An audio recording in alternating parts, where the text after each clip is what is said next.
주간도 잘 지내셨습니까? 오늘은 저와 함께 2강 다윗의 눈물, 다윗의 길과 사울의 길이라는 제목으로 강의 함께 나가도록 하겠습니다. 우리가 지난 시간에 어떤 인생의 기가 막힌 기적이 없었어도 또 하나님의 구원의 블루프린트 역할을 했던 다윗에 대해서 배웠습니다. 이제 그 다윗이 하나님께서 어떻게 인도하시는지, 그의 인생이 어떤 길로 향하는지, 우리가 또 등장인물들과 함께 또 다윗과 함께 등장하는 많은 인물들과 함께 그 길을 한번 찾아가 보려고 합니다. 오늘은 다윗의 길과 사울의 길입니다. 먼저 이제 가장 먼저 등장하는 사건이 이제 우리가 잘 아는 다윗과 골리앗에 관한 이야기가 되어 있습니다. 우리가 다윗을 정확하게 이때가 언젠가 우리 좀 추정을 해야 돼요. 너무 오래전 이야기이기 때문에 아마 다윗과 골리앗 사건이 있었던 때가 다윗이 약 20살 정도 되지 않았을까라고 생각을 합니다. 어떤 사람들은 뭐 17살 또 18살 나름대로 추측을 하지만 그때의 나이는 우리가 추정할 수밖에 없고 아마 20세 정도가 맞지 않을까 생각을 하게 됩니다. 사람들은 세상에 어떤 큰 문제에 직면하게 되면 우리가 골리앗에 직면했다라고 이야기를 하게 되지만 또 막상 세상적인 어떤 골리앗과 같은 큰 일에 부닥치게 된다면 또 우리가 다윗처럼 쉽게 해결하지 못하는 것을 알게 됩니다. 그렇지만 우리가 너무나 잘 아는 이 골리앗과의 싸움, 다윗과 골리앗의 싸움은 그냥 다윗과 골리앗의 싸움이라고 생각하기보다는 이것은 어떻게 보면은 하나님과 골리앗의 싸움이라고 볼 수가 있습니다. 그러니까 하나님께서 자기 백성들을 위해 싸우시는 영적 전쟁, 이것이 바로 다윗과 골리앗의 싸움이다라고 우리가 볼 수가 있는데, 다윗과 골리앗의 싸움은 그냥 다윗과 골리앗이 싸웠다 이게 아니라 이 안에 하나님의 의를 구하는 싸움이었다라는 거죠. 그러니까 나와 세상이 싸우는 싸움이 아니라 하나님과 세상이 싸우는 싸움에 우리가 하나님의 도구로 사용되어진다라는 것입니다. 그렇기 때문에 다윗과 골리앗은 별로 중요한 인물이 아닙니다. 별거가 아니에요. 그리고 이 다윗의 길과 사울의 길에 이제 하나의 분기점으로 갈라지는 그 길의 선상에서 다윗과 골리앗이라고 하는 이 싸움을 통해서 그 출발점을 보여주는 사건이 바로 다윗과 골리앗이에요. 그러니까 다윗의 이야기를 계속 공부하면서 우리가 좀 집중해야 되는 건 다윗은 훌륭한 인물이다 이게 아니라 다윗에게는 인간적인 면과 모든 것이 포함되어 있는데 그럼에도 불구하고 다윗은 하나님의 길로 가고 있고 또 많은 사람들은 또 다른 사울의 길, 골리앗의 길로 가고 있다라는 것을 이렇게 두 갈래 길로 우리에게 보여주는 게 다윗의 이야기입니다. 그리고 전체적인 이 길이 막 갈래길로 이렇게 나눠져 있는데 우리는 그 길을 통해서 하나님의 길이 어떻게 이렇게 이어지고 있는지를 우리는 이 다윗의 이야기를 통해서 배워야 하는 것입니다. 먼저 이제 이스라엘 군대와 블레셋 군대 이렇게 나뉘어져 있죠. 이제 이스라엘은 하나님의 군대, 우리가 블레셋은 세상 군대. 그냥 우리가 딱 알 수가 있습니다. 여호수아 11장 22절에 가드와 가사와 아스도데만 약간 남았더라. 여호수아와 이스라엘 백성들이 가나안을 정복을 했는데 대부분 장악한 상태였지만 남겨놓은 지역이 몇 개 있어요. 그게 가드와 가사와 아스도데 약간 남았더라. 근데 이 약간 남겨놓은 이 지명, 왜 이렇게 지명을 남겨놨을까? 이유가 있어요. 이 약간 남겨놓은 이 지역에 있는 사람들이 두고두고 이스라엘의 발목을 잡고 있었기 때문에 이 지명을 정확하게 적어 놓게 된 것입니다. 우리가 그 사사기에서 삼손을 블레셋에게 팔아넘긴 여인이 가드 지방 출신, 가사 지방 출신의 드릴라였습니다.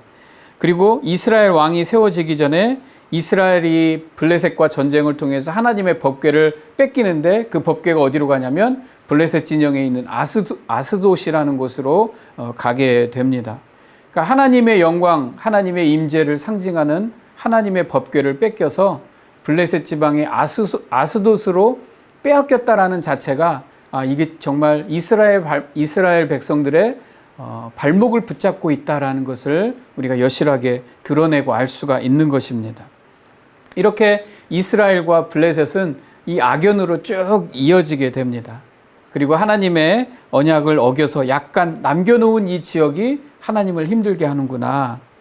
그래서 이스라엘과 블레셋 이렇게 나뉘어지는 것은 이스라엘은 하나님의 나라, 그다음에 블레셋은 세상 나라, 우리가 그렇게 구분하고 영적으로 해석할 수가 있게 되는 것입니다.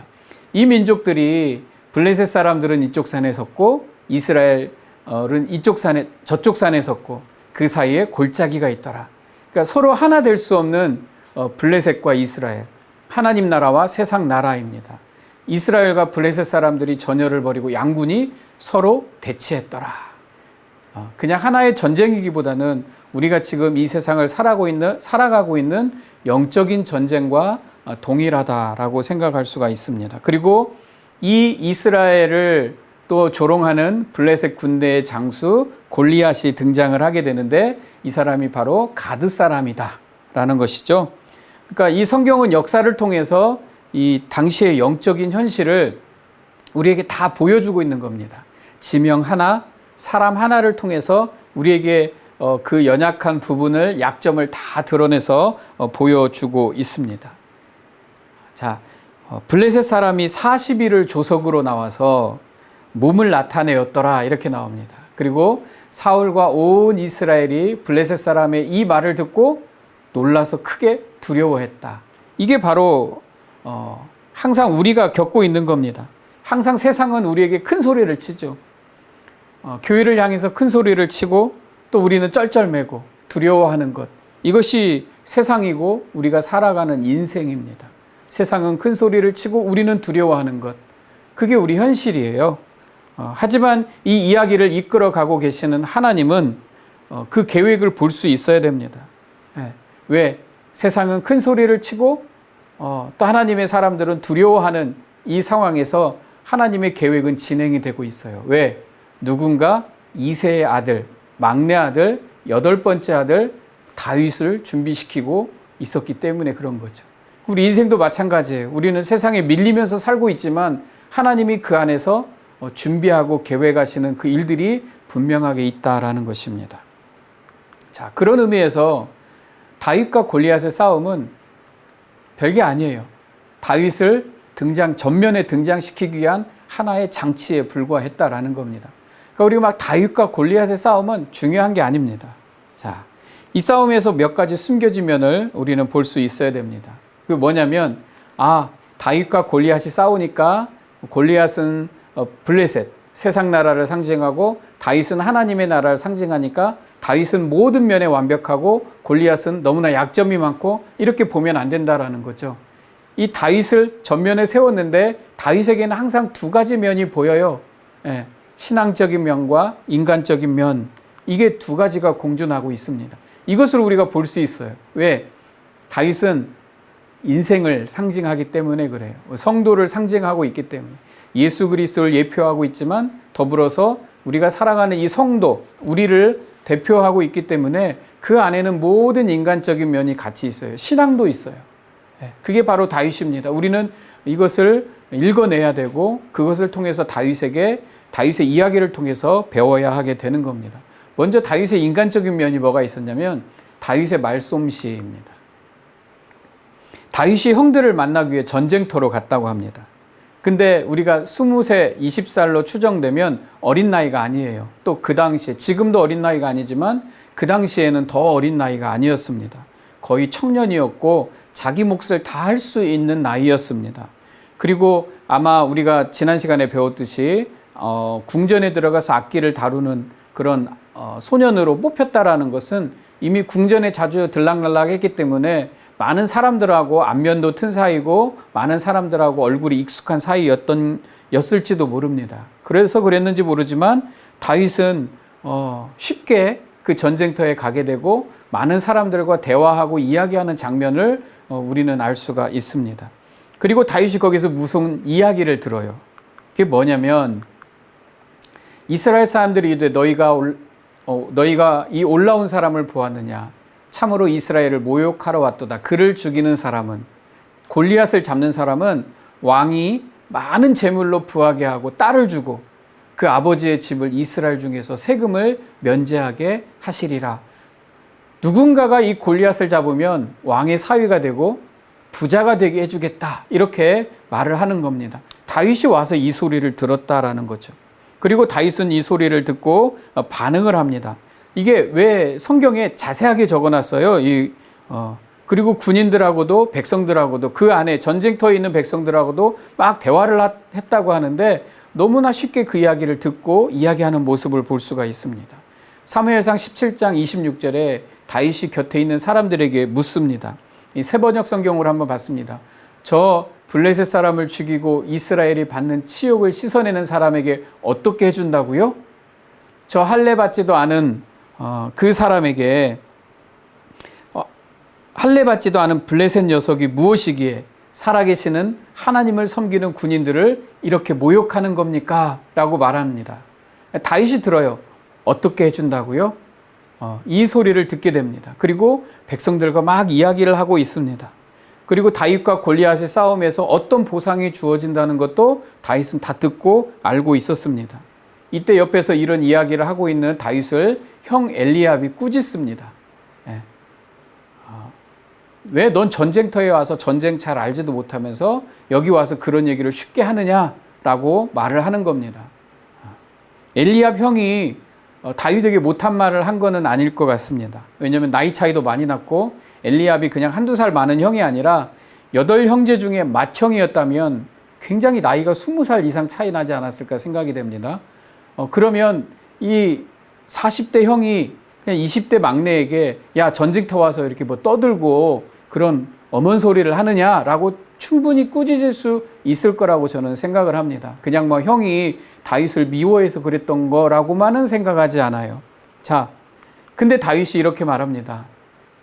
내가 무엇을 하였나이까? 어찌 이유가 없으리까? 하고 돌아서서 다른 사람을 향하여 전과 같이 말하며 형이 이렇게 말을 했는데 다윗이 왜 그래요? 내가 뭐 못할 말 했습니까? 이렇게 말하고 또 다른 사람하고 붙잡고 또 이야기를 했다라는 거죠.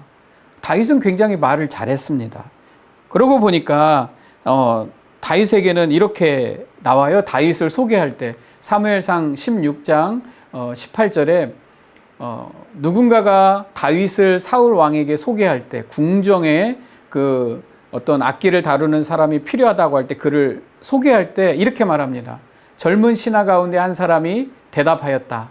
제가 베들레헴 사람 이새에게 그런 아들이 있는 것을 보았습니다. 그는 수금을 잘 탈 뿐만 아니라 용사이며 용감한 군인이며 말도 잘하고 외모도 좋은 사람인데다가 주님께서 그와 함께 하십니다. 다윗은 말을 잘했어요. 그리고 용감한 군인 같았어요. 다윗은 끼가 있었습니다. 그러니까 다윗이 너무 지금 이 전쟁터에서 말을 많이 하고 있습니다. 말솜씨가 뛰어났어요. 그리고 용기 있는 무사였습니다. 그리고 이 말솜씨가 사울왕 앞에서도 그대로 이어지는 모습을 보여줍니다. 그런데 우리가 또 기억해야 되는 건 다윗은 그냥 말 잘하는 말쟁이구나 이게 아닙니다. 주님께서 그와 함께 하셨어요. 말도 잘했고 용모도 뛰어났고 또 용감했습니다. 그런데 결정적으로 하나님이 그와 함께 하셨다는 사실은 부인할 수 없는 사실이었습니다. 그렇게 다윗에게는 영적인 면과 인간적인 면이 공존하게 됩니다. 그런데 다윗이 이제 사람들이 그러면 왕에게 가서 한번 말해봐라 하고 사울 왕의 앞에까지 가게 됩니다. 다윗이 사울에게 말하되 그로 말미암아 사람이 낙담하지 말 것이라. 왕이요 왜 이렇게 걱정하십니까? 걱정하지 마십시오. 내가 가서 저 블레셋 사람과 싸우겠습니다. 성경에는 이렇게 묘사되어 있지만 다윗이 아마 달변으로 아마 사울왕을 설득하고 자기가 나가서 싸우겠노라고 이렇게 말을 했을 것으로 보입니다.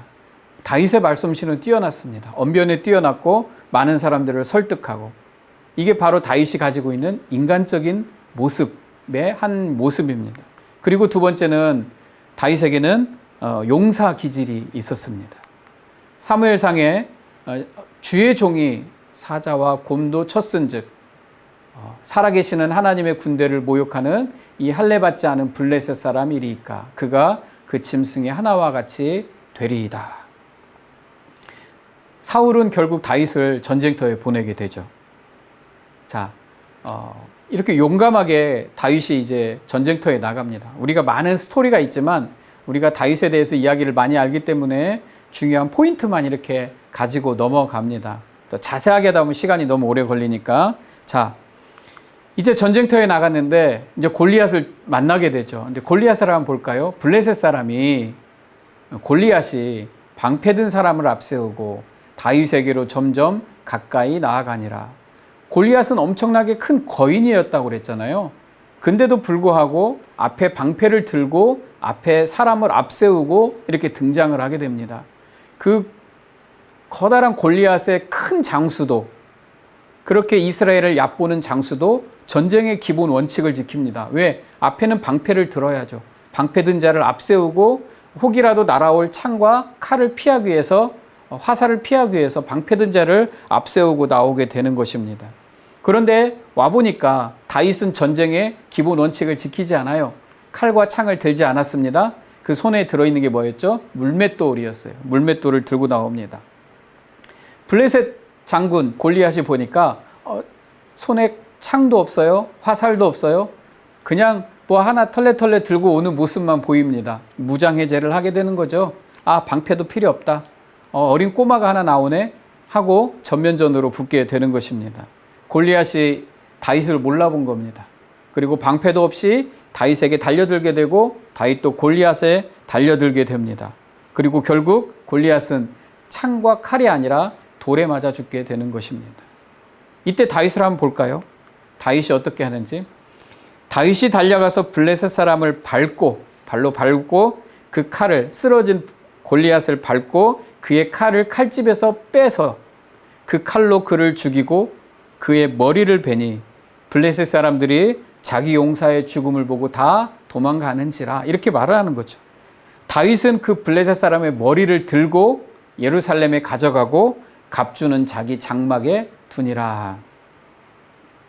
저는 이 글을 읽으면서 다윗이 목동 출신이 맞나라는 생각을 해보게 됩니다. 아, 그때는 다 이런 식으로 살았나?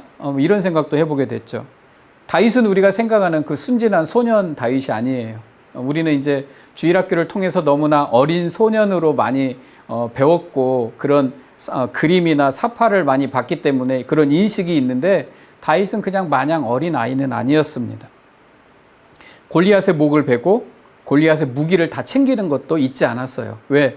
당시에는 전쟁에 이기면 전리품을 챙기는 관습이 있었습니다. 다윗은 이 부분도 너무 잘 알고 있었다는 거죠. 내가 이겼고 내가 빼앗았으니까 내가 갖는다, 이런 원리를 너무나 잘 알고 있는 것이 다윗이었고요. 그래서 골리앗의 머리를 들고 사울 왕 앞에 가는 다윗이었습니다. 저는 이게 다윗이 가지고 있는 인간적인 면이라고 저는 생각을 합니다. 그리고 성경은 이것을 너무나 자세하게 묘사해서 보여주고 있어요. 그냥 다윗이 물맷돌로 이겨서 골리앗을 이겼더라 하고 딱 끝나면 너무나 은혜스럽게 끝날 텐데, 다윗이 머리를 잘라가지고 그 머리를 땡깡땡깡 들고 왕 앞에 딱 갔다 라고까지 묘사를 하는 이유가 도대체 뭘까? 그냥 은혜스러운 모습으로 덮어줘도 되잖아요.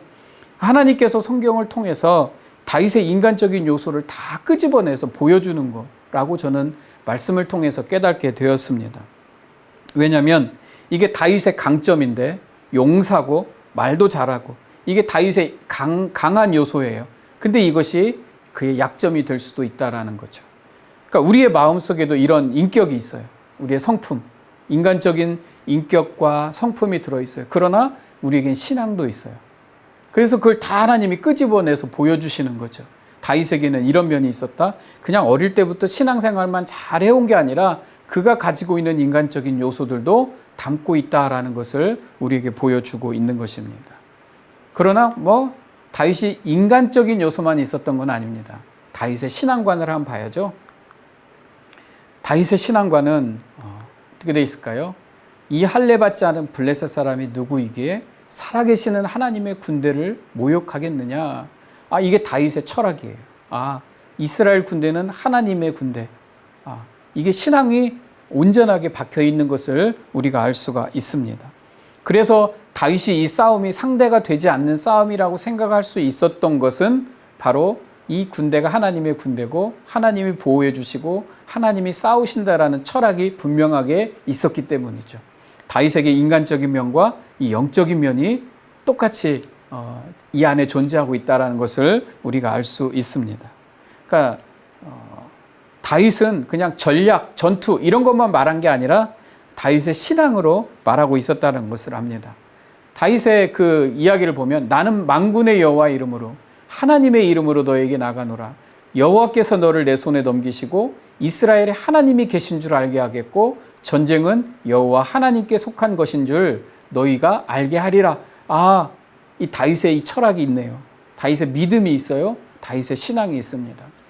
저와 여러분에게도요, 인간적인 요소가 있을 수 있어요. 부족하죠. 연약하죠.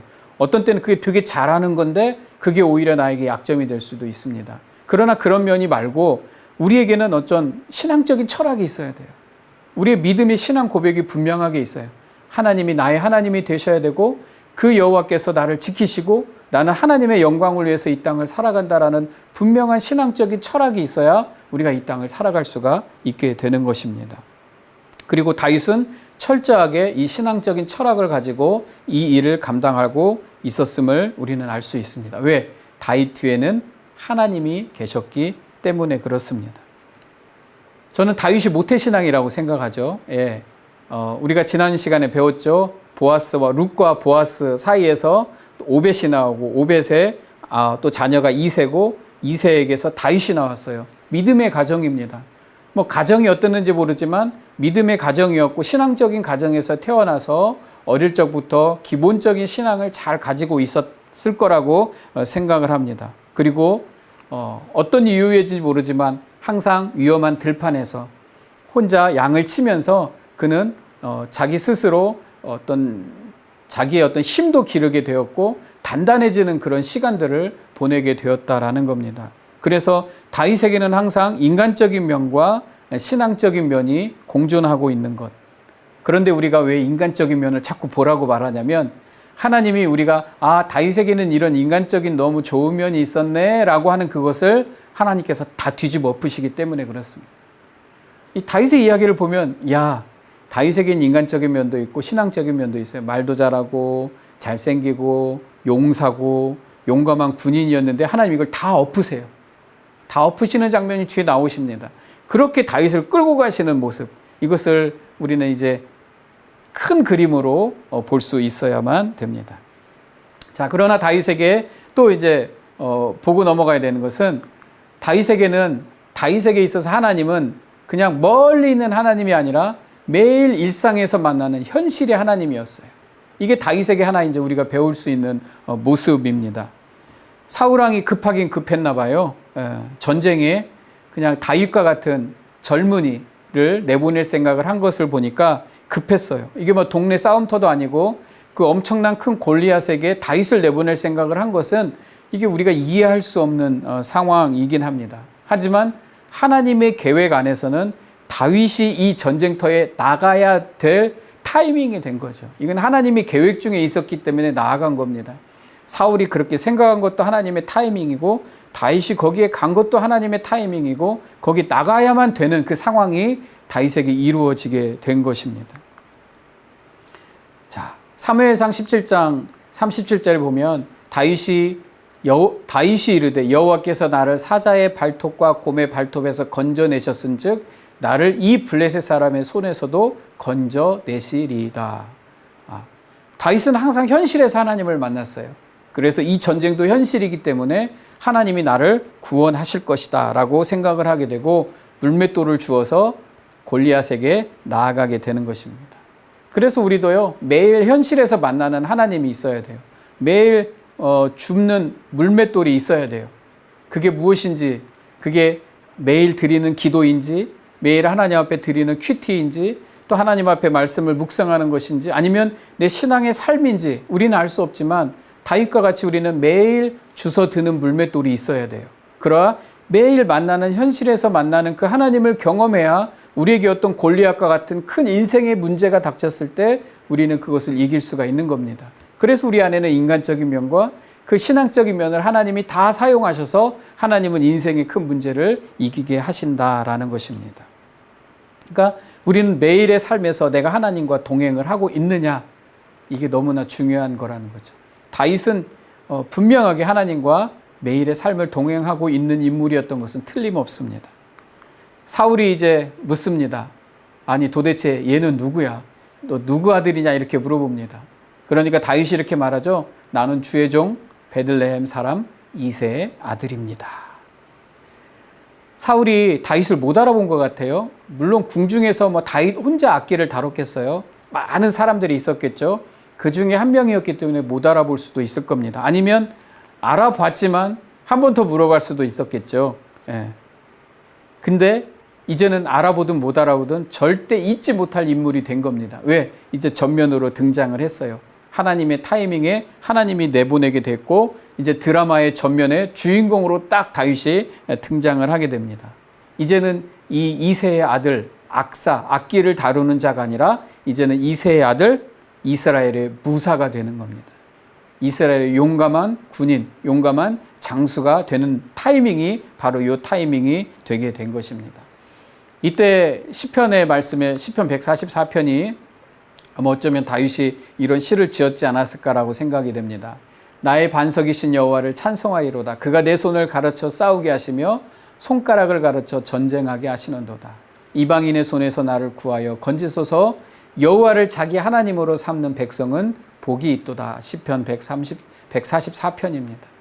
다윗은 하나님이 자기에게 전쟁을 가르치셨고 이방인의 손에서 건지셨고 여호와를 나의 하나님으로 삼은 그 백성들이 너무나 복 있는 백성이다라고 노래하고 찬송했다라는 거죠. 이런 은혜와 이런 찬송과 이런 노래가 이 강해를 듣는 모든 성도님들에게도 동일하게 있으시길 주님의 이름으로 축복합니다. 자, 이제는 다윗과 사울입니다. 이제 골리앗은 이제 지나가 버렸네요. 이제 다시 등장하는 인물이 다윗과 사울입니다. 여기에서 우리가 무엇을 알 수가 있겠습니까?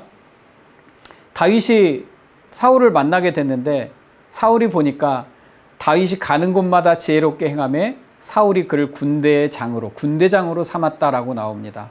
아, 다윗이 용감한 군인이 분명했었습니다. 그래서 사울이 그를 군대장관으로 삼아버렸고 이것을 그냥 왜 죄를 세워요? 이게 아니라 온 백성이 합당하게 여겼고 사울의 신하들도 합당하게 여겼더라. 누가 봐도 다윗이 그 자리에 합당한 인물이었다라는 것을 우리가 알 수 있습니다. 자, 그런데 사울이 죽인 자는 천천히요, 다윗은 만만이로다. 사람들의 평가가 무서워요. 사울이 죽인 자, 다윗을 더 띄우게 되는 것입니다. 그러니까 너무나 다윗이 마음에 들어서 군대 장관으로 삼았던 사울이 어떻게 됩니까? 호감이 적대감으로 변하게 돼서 다윗에게 창을 던지게 되었다라고 합니다. 사울이 다윗을 좋아했는데 그 좋아했던 것이 비호감으로 바뀌는 게 오래 걸리지 않았습니다.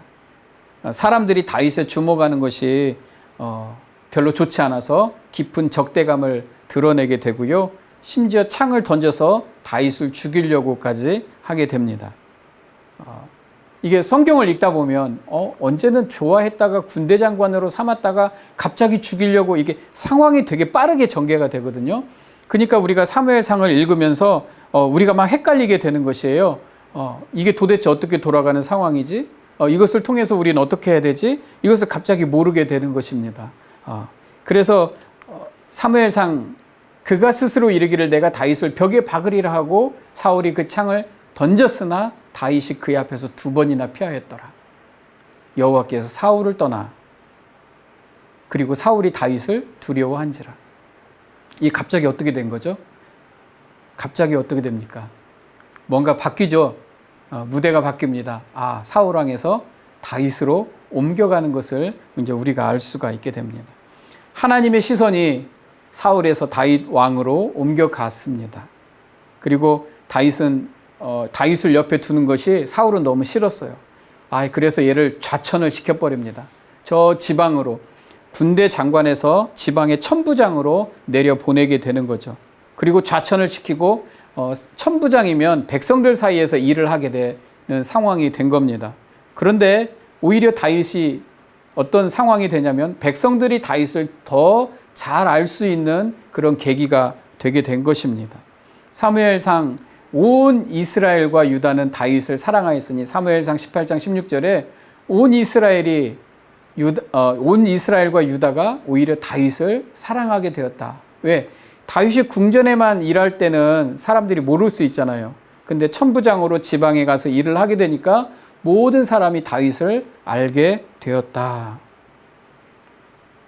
자, 이렇게 다윗이 승승장구를 하게 됩니다. 그런데 어떤 일이 벌어지냐면 이 다윗이 그렇게 이제 죽이려고 하고 저 좌천시켜서 멀어지게 하려고 하는 다윗이 사울의 사위가 되어 버리게 됩니다. 이거는 사울이 음모를 벌이죠. 다윗을 이제 죽이고 싶어요. 왜? 너무 인기가 많으니까 없애버리고 싶은 거예요. 그래서 어떤 머리를 짜내냐면 자신의 딸을 주겠다. 저 블레셋 사람을 100명을 죽여서 그의 포피를 가져오면 내가 내 딸을 주겠다라고. 이거는 음모였죠. 음모. 예. 그런데 다윗이 블레셋 사람 100명의 포피를 가져오면 100명을 죽이면 그 증거를 가져오면 내 딸을 주겠다 그랬는데 다윗이 가가지고 200명을 죽여서 그 증거를 가져오게 되는 것입니다. 그러니까 사울이 약속을 했기 때문에 다윗을 사울로 삼지 않을 수가 없게 된 것입니다. 이 모든 게 다 다윗을 향하여 가게 되죠. 그래서 여호와께서 다윗과 함께 계심을 사울도 이제 알았고 사울의 딸 미갈도 다윗을 사랑하게 되었다. 모두가 다윗에게 이렇게 포커스를 맞추고 다윗에게 집중하는 것을 우리가 알 수 있게 됩니다. 그런데 이 사울의 음모가 다윗에게 기회가 됐는데 그게 뭐냐면 왕의 사위가 되었고 이제 왕족의 반열로 들어서게 되었다라는 것입니다. 왕족의 반열이 들어서게 됐다는 게 뭐죠? 왕이 될 수 있는 위치에 되게 되었다라는 거죠. 아, 이렇게 다윗이 왕이 되는구나. 우리는 이 과정을 볼 수가 있어야 됩니다. 이게 결국은 사울의 잔꾀에서 나온 것이 다윗이 사울의 사위가 돼서 왕의 계열에 들어가게 된 거고 나중에 온 이스라엘의 왕이 될 수 있었던 근거가 되게 되는 것입니다. 기름 부음 받을 때부터 어쩌면 다윗은 이런 꿈을 꾸었는지 몰라요. 어릴 때 사무엘 선지자가 와서 머리에 기름을 부을 때 다윗은 이런 꿈을 꾸었을까? 이런 것을 알고 있을까 생각을 해보게 됩니다. 어쩌면 다윗은 준비했을지도 모르죠. 아니면 정말 그는 그의 삶을 살고 있었는데 어느 날 하나님이 그 자리로 올려 보내셨는지도 모르죠. 그러나 우리는 어떻게 된 것이 맞다라고 하기보다는 이렇게 하나님이 한 인생을 하나님의 목적과 계획을 향해서 계속적으로 끌고 가시는구나. 그런데 그 일이 순탄한 게 아니라 때로는 음모, 누군가 나를 죽이려고 하는데 그것이 오히려 기회가 되어서 하나님의 계획의 길로 가게 되는 경우도 있다라는 겁니다. 모든 게 잘 되는 것만이 하나님의 뜻이 아니라 내 생각대로 안 되는데 나는 너무 힘든 상황인데도 이게 하나님의 원하시는 계획과 길일 수도 있다라는 것이에요. 자, 사무엘상 18장 블레셋 사람들의 방백들이 싸우러 나오면 그들이 나올 때마다 다윗이 사울의 모든 신하보다 더 지혜롭게 행하며 그의 이름이 심히 귀하게 되니라.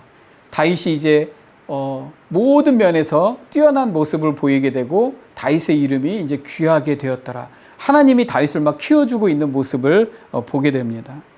여러분, 다윗은 예수님을 예표하고 있어요.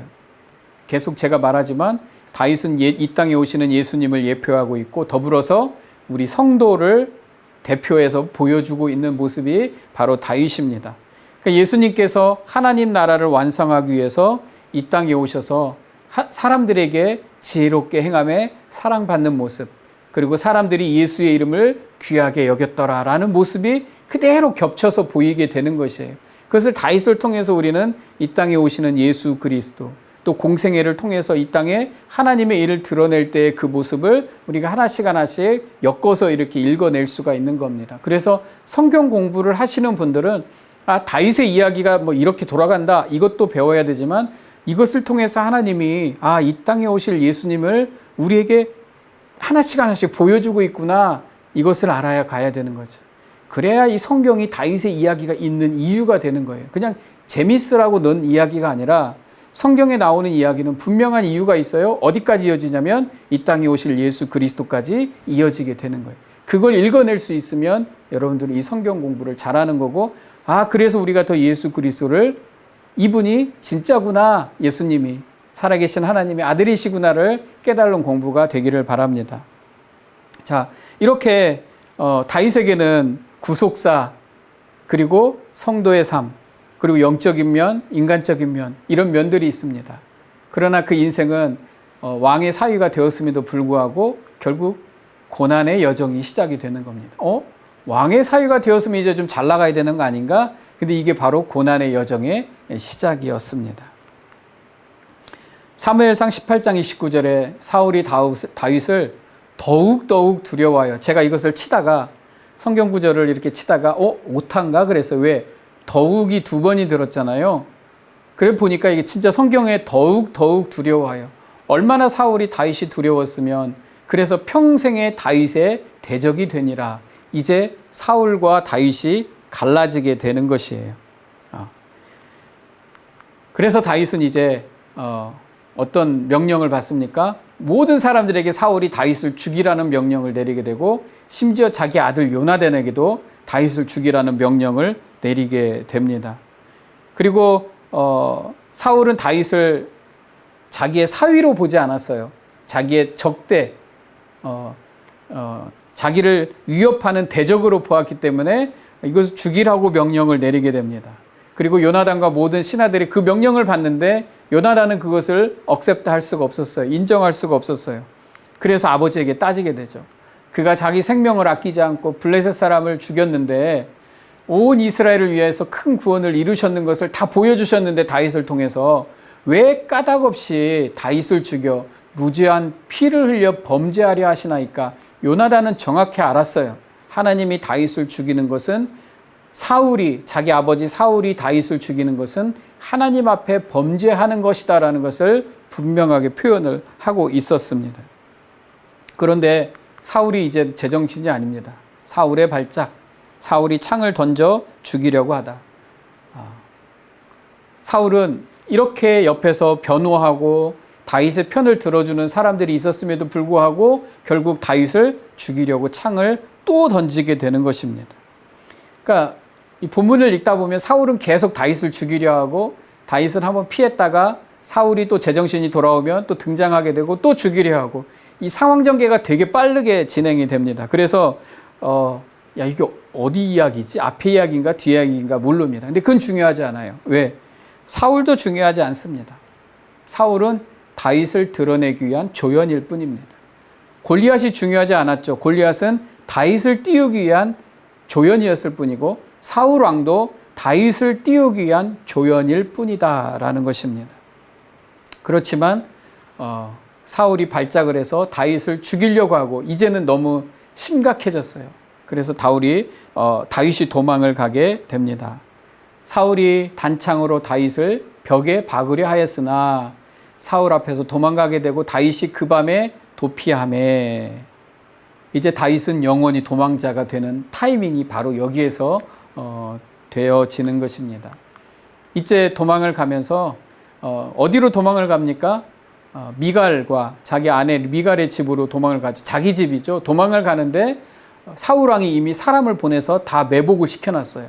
다윗이 오면 죽이려고. 그때 다윗이 도망을 가면서 쓴 시, 그때의 심정을 나타낸 시가 시편 59편입니다.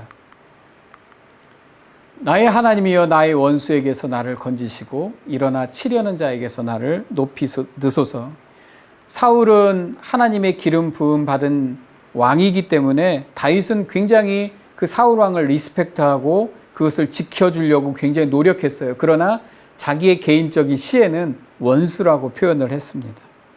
자기가 너무 힘들고 고통스러운 처지에 있는 그 처지에서는 사울 왕도 그냥 원수일 뿐이었어요.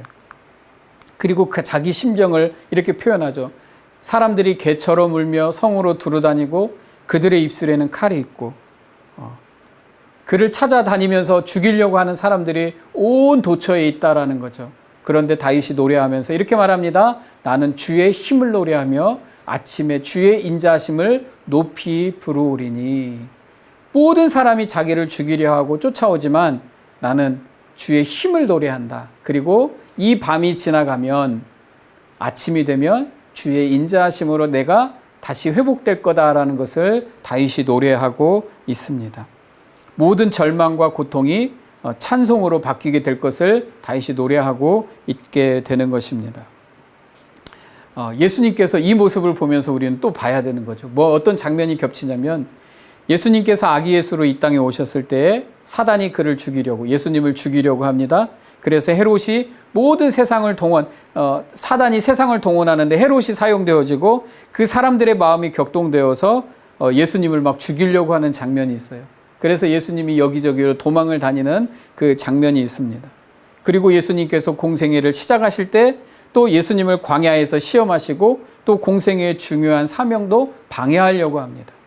그러니까 세상에 예수님이 이 땅에 오셔서 하나님의 사명을 이루려고 할 때에 사단은 어떻게든 그것을 쫓아다니면서 막으려고 했던 그 모습이 이렇게 겹쳐서 보여주는 거죠. 그런 하나님께서 하나님의 때에 이를 때에 그 하나님의 일을 이루실 것이다 라고 그것을 기억하셨던 예수 그리스도를 이 다윗의 고난의 시를 통해서도 우리는 읽어낼 수가 있어야만 되는 것입니다. 자, 다윗은 이렇게 노래도 했고 도망도 갑니다. 그러면서 이제 어디로 도망을 가냐면 결국 사무엘에게 도망을 갑니다. 자기에게 기름 부었던 사무엘 선지자를 찾아가게 되는 거죠. 다윗은 늘 억울했어요. 내가 기름 부음을 받고 이제 왕의 사위가 되었으면 내가 기름 부음 받은 목적이 이루어지나 보다. 그런데 도망자가 되었습니다. 그리고 억울해요. 자긴 잘못한 게 없거든요. 열심히 했거든요. 그래서 늘 눈물을 흘려서 하나님 앞에 기도했습니다. 이런 다윗의 모습입니다. 이렇게 하소연을 하고 있죠. 그래서 사무엘상에 보면 다윗이 도피하여 라마로 가서 사무엘에게로 갔다. 그래서 라마 나요시라고 하는 곳에서 사무엘과 함께 지내고 있는 것을 봅니다. 사울이 이 일을 듣고 가만히 놔뒀을까요?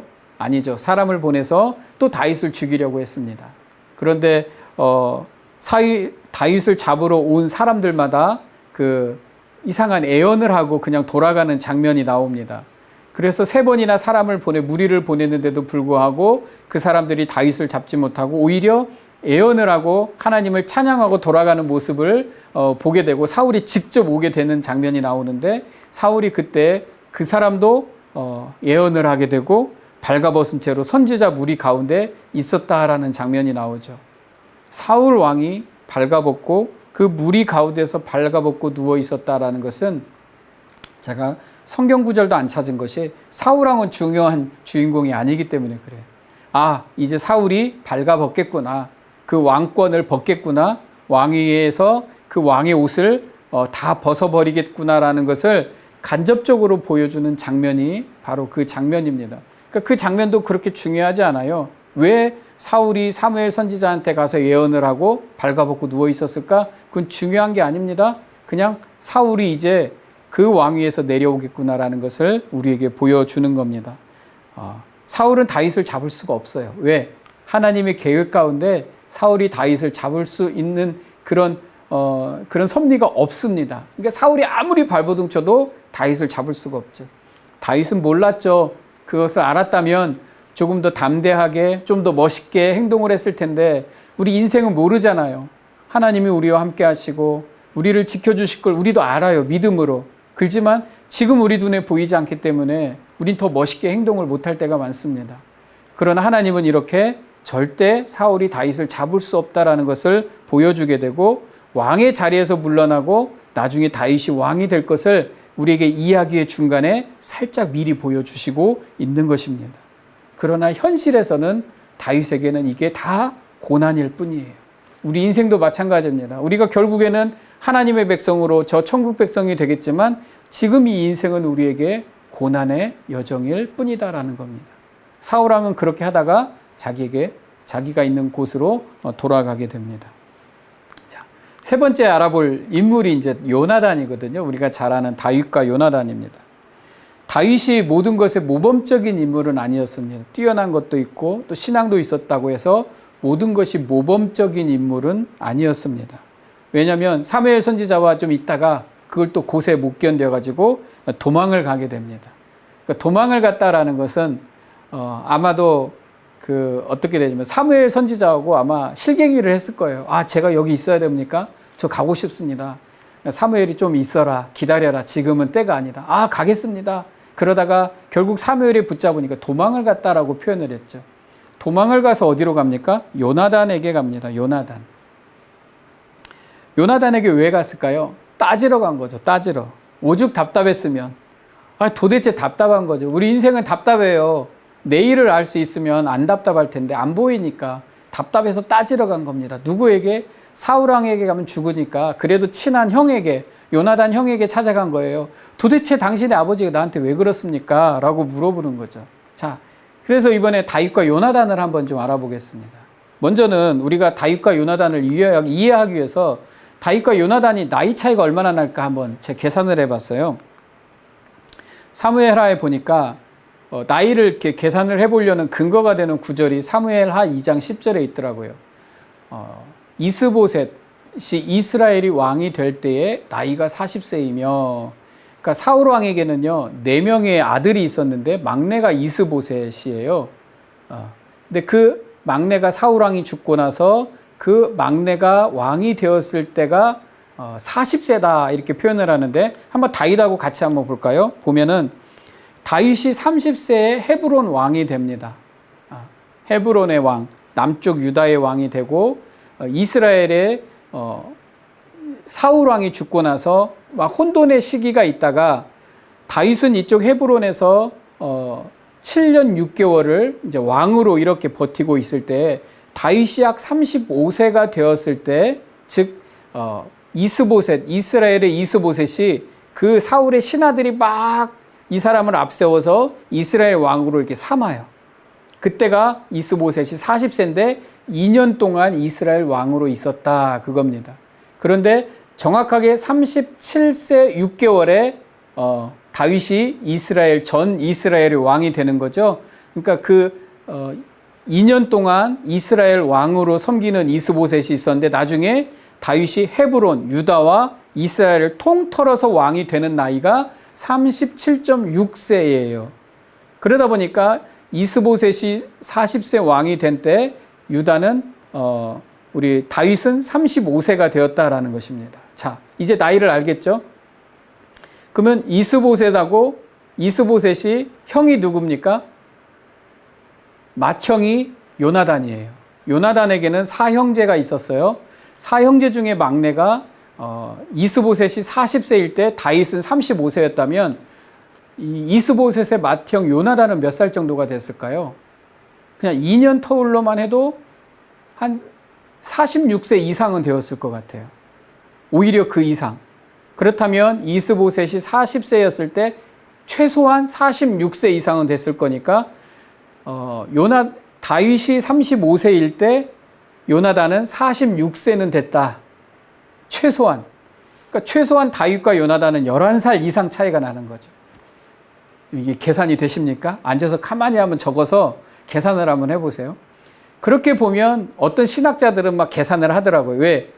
거기엔 두 딸이 있었거든요. 또 사울 왕에게는 그 딸이 밑에 딸인지 위에 딸인지 모르지만, 그러게 보니까 어떤 신학자들은 요나단과 다윗의 나이 차이를 20살까지도 보는 사람이 있습니다. 그러면 이 다윗과 요나단이 이 우정이라고 말하는데 이게 또 다른 차원의 우정이라는 것을 이제 우리가 알 수가 있습니다. 자, 그래서 이것을 통해서 저는 다윗과 요나단의 우정인가, 요나단의 영적 통찰력인가, 이걸로 따졌어요. 야, 이 나이 차이가 굉장히 많이 나요. 열 몇 살이 차이가 나는 거죠, 최소한. 이런 나이면은 그냥 친구도 아니에요. 그냥 한두 살 먹은 그냥 우정을 나누는 사이도 아니다라는 거죠. 근데 다윗이 어떻게 왜 요나단이 다윗을 이렇게 챙길까? 말씀에 이렇게 나와 있습니다.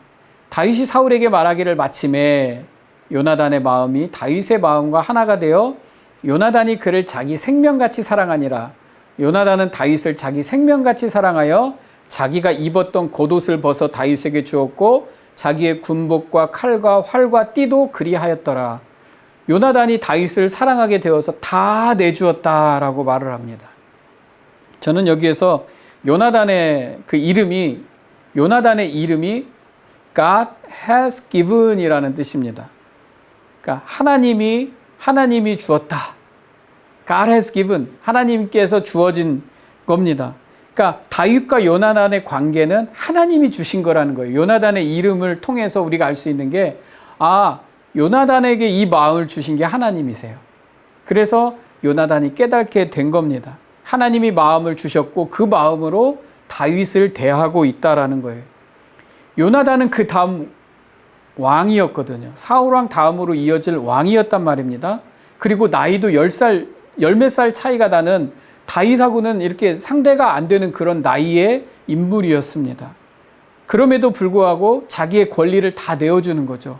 입었던 겉옷을 주는 게 뭐 옷이 많은데 자켓 하나 줬다는 차원이 아니라 자기가 가지고 있는 왕자로서의 신분이 되는 옷을 주었고 군복과 칼과 활과 띠도 자기의 모든 권리를 다 다윗에게 주었다라고 우리가 알 수가 있습니다. 이것은 마치 친구와 친구의 관계가 아니라 마치 임금과 신하가 맹세를 충성하는 듯한 모습을 가지고 있는 것이죠. 그러니까 다윗과 요나단의 우정은 단순한 우정이 아니라 내가 이제 신하로서 다윗을 왕으로 섬길 수도 있다라고 인정하는 것이 다윗의 요나단의 우정이었다라는 겁니다. 이게 요나단이 그냥 다윗이 좋아서 그랬는지 아니면 요나단이 영적인 통찰력이 있어서 하나님이 세우신 인물이구나 라는 것을 미리 깨달아 알 수 있었는지 저는 하나님이 요나단에게 이런 마음을 주셨다는 쪽입니다. 그리고 이 모든 것을 요나단만 알았던 게 아니에요. 성경에는 나와 있어요. 사울의 아들 요나단이 일어나 숲풀에 들어가서 다윗에게 이르러 그에게 하나님을 힘있게 의지하게 하였는데 요나단이 그에게 이르기를 두려워하지 말라. 내 아버지 사울의 손이 너에게 미치지 못할 것이요. 너는 이스라엘이 왕이 되고 나는 내 다음이 될 것을 내 아버지 사울도 안다. 누구도 안다고요? 사울도 안대요. 다윗이 더 왕이 되고 그 다음 이 이스라엘을 이끌어갈 인물이 될 것을 사울도 알고 있다라는, 그래서 사울 왕이 다윗을 그렇게 죽이려고 하고 있다라는 것입니다. 자, 다윗과 요나단, 그래서 이 다윗과 요나단 사이에 언약이 주어지게 됩니다. 사울은 다윗을 죽이려고 하고 다윗은 사실 사울의 집안에 기댈 사람이 요나단밖에 없었습니다. 그래서 두 사람이 몰래 만나는 장면이 나와요. 그때 이렇게 언약을 합니다. 먼저 구두 언약이에요. 사실 이것도 내용으로 하면 또 한참 다루어야 되지만 중요하진 않아요. 그렇지만 왜 성경에 이렇게 길게 다루었을까라고 생각을 합니다. 다윗과 요나단이 만나요. 그래서 요나단과 다윗과 이렇게 서로 언약을 맺는 거예요. 내가 너를 꼭 죽음에 당하지 않게 너를 보호해 주겠다. 이렇게 요나단과 다윗이 약속하는 장면입니다. 그리고 화살 언약이라는 게 있어요. 내가 아버지에게 가서 내가 너를 다시 한 번 더 이야기를 해줄게. 그래서 너를 정말로 아버지가 너를 죽이려고 하는지 안 하는지 내가 너를 알려주고 너의 생명을 보호해 주겠다라고 하는 언약이거든요. 근데 이것이 이게 성경에 보면 사무엘상 20장 1절에서 16절, 20장 17절에서 42절, 뭐 이렇게 길게 할애를 해서 이렇게 말했을까? 이 언약이 얼마나 중요해서일까? 결국은 요나단이 아버지에게 가보니까 이건 가망이 없어요. 사울은 다윗을 죽이려고 하는 그 의지가 확고한 것을 깨닫고 약속한 대로 화살을 쏘아서 다윗에게 이 사실을 알려주게 됩니다. 이것이 바로 화살 언약이에요. 그리고 성경에 보면 이들이 그렇게 해놓고 다시 만나요. 몰래 만나서 서로 이야기하는 장면이 나오게 됩니다. 요나단이 사무엘상 20장 31절 33절 먼저 보면 요나단이 아버지에게 찾아가서 한번 봅니다.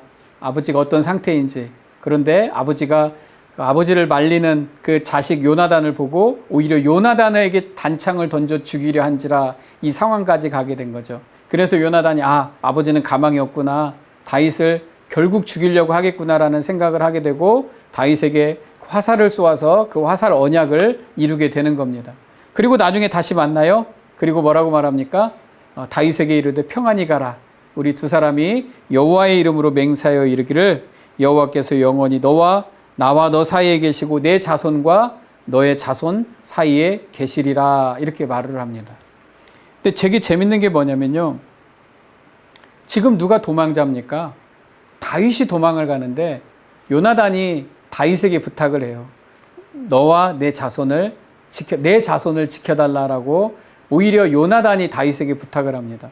도망을 가는 다윗이 요나단에게 우리 가족은 절대 건드리지 말아주세요라고 이렇게 약속을 해야 되는데 오히려 요나단이 다윗에게 나중에 내 자손은 꼭 지켜달라 이렇게 약속을 하게 됩니다. 이게 요나단이 어떤 영적인 통찰력이 분명하게 있었다라는 것을 알 수가 있게 됩니다. 이 언약이라는 것은 이게 눈에 보이는 것이에요. 눈에 보이는 것. 그래서 다윗과 요나단의 언약, 이런 약속을 통해서 우리는 예수님께서 이 땅에 오셔서 제자들에게 굳이 또 이렇게 성만찬을 통해서 어떤 언약을 우리에게 보여주시는 것을 알 수가 있습니다. 하나님이 나의 구세주라는 것, 살과 피를 떼서 내가 하나님의 백성이 분명하게 되었다라는 언약, 이 약속, 이것을 하는 모습을 우리에게 또 다윗과 요나단을 통해서 그 언약의 모습을 우리에게 보여주고 있는 것입니다. 이때 다윗이 또 유명한 시가 나오죠. 시편 7편 다윗의 시가요온이라고 하는 것입니다. 이 시가요온이라는 뜻은 비틀거리다, 방황하다라는 뜻이 있어요. 다윗이 너무 힘들어서 비틀거리며 슬퍼하며 불렀던 노래가 바로 시편 7편입니다. 이게 다윗의 시가요온이라고 할 수 있죠. 여호와여 내 하나님이여 나를 구원하여 내소서. 그들이 사자같이 나를 찢고 뜯을까 하나이다. 다윗은 항상 모든 상황에서 내 하나님이여 나의 하나님이여. 예수님도 그랬죠. 힘들고 어려운 순간에 나의 하나님 나의 하나님. 이렇게 항상 나의 하나님이 되어야 되는 겁니다. 어려울 때도 여호와 내 하나님이여. 하나님은 의로우신 재판장이시며 하나님이 모든 것을 온전하게 판단하실 것이기 때문에 의로우신 하나님께 모든 것을 의지하는 모습을 다윗은 보여주고 있습니다. 이 억울함도 다 다윗의 시편에는 이게 들어있죠. 다윗의 시편에는 신앙 고백이 있어요. 나의 하나님, 그리고 하나님은 공의의 하나님이시기 때문에 분명하게 하나님의 때가 이르렀을 때에 이 모든 일을 해결해 주실 것이다. 우리도 이렇게 하나님을 노래하는 겁니다. 나의 하나님이 되어야 되고 그 하나님이 내 인생의 모든 그 결정을 또 우리의 모든 것을 판단하시고 인도해 주실 것을 우리는 노래해야 할 것입니다. 자, 마지막에 결론처럼 나오는 이야기가 있습니다. 다윗과 요나단은 생명의 언약을 한 친구였죠. 내 가족, 내 자녀들, 내 자손은 건드리지 말아달라, 지켜달라 이렇게 약속을 한 사이지만 결국에는 서로 가는 길은 달랐다라는 것입니다. 다윗과 요나단의 또 여기 등장하는 인물들을 통해서 세상 사람이 하나님의 나라를 이해하는 모습을 살짝 보여주는 장면이 몇 가지가 있습니다. 먼저 보면 사울왕입니다. 사울왕은 하나님 나라와 세상 나라를 전혀 인정하지 못하는 인물이었어요. 알고는 있었는지 모르지만 인정하지 않는 인물. 그렇지만 또 미갈이라고 하는 사울왕의 딸은 하나님 나라와 세상 나라 사이에 있지만 갈팡질팡하는 모습이에요. 사울왕이 하나님의 세상 나라를 상징하고 다윗이 하나님 나라를 상징한다면 사울왕은 이것을 인정하지 못했어요. 하지만 미갈은 하나님 나라와 세상 나라에서 갈팡질팡하는 인물로 묘사가 되어지는 거고, 요나단은 이 하나님 나라와 세상 나라를 모두 이해하고 그 다음에 하나님 나라를 인정하는 인물로 이해가 되어지는 것입니다. 그러니까 이 등장인물을 통해서 우리에게 보여주는 것이에요. 사울왕의 모습, 미갈의 모습, 요나단의 모습을 통해서 우리에게 이 세상 사람들이 어떻게 살아가고 있는지를, 하나님 나라를 어떻게 이해하는지를 우리에게 간접적으로 보여주고 있습니다. 그러나 결국에는 두 가지로밖에 안 나눠집니다. 다윗의 집과 사울의 집이에요. 사울의 집안은 사울왕이 나중에 자기 아들과 함께 3명의 아들과 함께 한날에 죽게 됩니다. 그리고 다윗은 사울왕이 죽는 그때부터 다시 회복을 하게 되는 거죠. 결국 우리가 초반에는 다윗과 골리앗으로 시작을 했지만 이제는 다윗의 집과 사울의 집으로 나뉘어지게 되는 거죠. 다윗은 하나님의 나라요, 사울은 세상 나라를 상징하게 되어버리는 것입니다. 이렇게 둘로 나뉘어지게 되었다라는 거죠. 두 사람이 여호와 앞에서 언약하고, 다윗과 요나단이, 다윗은 수풀에 머물고 요나단은 자기 집으로 돌아가니라. 저긴 이게 어떤 영화의 한 장면처럼 다윗과 요나단이 너무 우정을 나누고 친한 사이고 언약을 한 사이였지만 서로 이렇게 다른 길로 이렇게 가는 모습이 연상이 되어졌습니다. 이게 다윗과 요나단은 그냥 단순하게 우정을 이야기한 이야기도 아니고 두 사람이 어떤 사랑을 이야기한 이야기도 아니고 서로 다른 길을 가고 있는 모습을 보여주고 있는 그런 이야기라고 저는 생각이 되어집니다. 다윗의 왕국과 사울의 왕국 어느 곳에 설 것인가? 요나단은 결국 사울의 왕국으로 갈 수밖에 없었죠. 부득이하게 다윗의 왕국이 설 것을 알았지만 결국 이 길로 갈 수밖에 없는 인물이었어요. 그리고 아버지와 함께 죽임을 당하는 인물이 되는 것입니다. 이걸 통해서 우리는 알아야 됩니다. 예수 안에 있는 자와 예수 밖에 있는 사람의 차이를 알아야 돼요. 아무리 우리가 정말 우리하고 친한 인물들이 있더라도 우리가 하나님의 뜻에 서 있지 아니하면, 다윗의 길에 서 있지 아니하면 아무런 소용이 없다라는 것을 우리에게 보여주고 있습니다. 우리는 어쨌건 예수의 길 안에 있어야 돼요. 예수의 집 안에 있어야 되는 것을 우리에게 보여주고 있습니다. 그러니까 어떤 가족과의 관계도, 어떤 친한 친구도 소용이 없어요. 오직 내가 예수 그리스도의 가문에 있는가, 예수 그리스도의 길에 서 있는가, 이게 너무나도 중요하다라는 것입니다. 다윗을 들여다보니까 너무 인간적이에요. 잘 나가는 듯 했지만 고난이 있고 또 늘 억울했고 또 주변에 다윗을 도와줄 사람은 아무도 없었습니다. 그래서 그의 인생은 늘 눈물이었어요.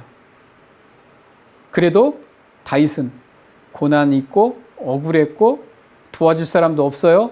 아, 이거 어떻게? 그런데도 불구하고 다윗은 하나님의 길을 가는 사람이었다라는 거죠. 다윗이 잘나서 하나님의 길을 가는 사람이 아니라 고난이 있고 억울하고 뺀 눈물밖에 없는 그 삶을 지금 가고 있는데 여전히 다윗은 하나님의 길에 들어서 있는 사람이다라는 것입니다. 여러분, 우리 성도도 똑같아요. 저와 여러분도 똑같습니다. 우리가 잘나서 하나님의 길에 서 있는 사람이 아니라 우리 인생을 들여다보니까 늘 힘들어요. 어려워요. 또 갑자기 아파요. 아, 왜 이럴까? 너무 억울해요. 살아온 게. 그게 중요한 게 아니에요. 그래서 우리가 하나님의 길에서, 우리가 잘났기 때문에 하나님의 길에 서 있는 게 아니라 우리 인생은 고난인데 그럼에도 불구하고 우리는 하나님의 길에 서 있는 사람이어서 우리는 복 있는 사람이 되었다라는 것입니다. 그래서 우리는 그리스도의 길에 서 있기 때문에 성도라고, 거룩한 백성이라고 불리우게 되는 것입니다. 사랑하는 성도 여러분, 힘을 내시기를 바랍니다. 힘들어요. 인생은 내 뜻대로 막 마냥 잘 되진 않습니다. 늘 어렵고 힘듭니다. 그러나 우리는 여전히 하나님의 길에 서 있기 때문에 복된 사람입니다. 이것을 기억하고 힘을 내어서 어쩌면 힘든 길을 가고 있지만 그 안에서 정말 나의 하나님만 붙잡고 공의의 하나님께서 나의 모든 것을 온전하게, 정직하게, 완전하게 판결하실 것을 믿고 그 주님만 따라가고 또 주님 안에서 힘을 얻어내는 저와 여러분 모든 성도님들이 되시기를 주님의 이름으로 축복합니다. 우리 다음 시간에는 이제 세 번째 시간 다윗의 광야 생활을 공부하도록 하겠습니다. 오늘 또 수고 많이 하셨고요. 다음 주에 뵙도록 하겠습니다. 감사합니다.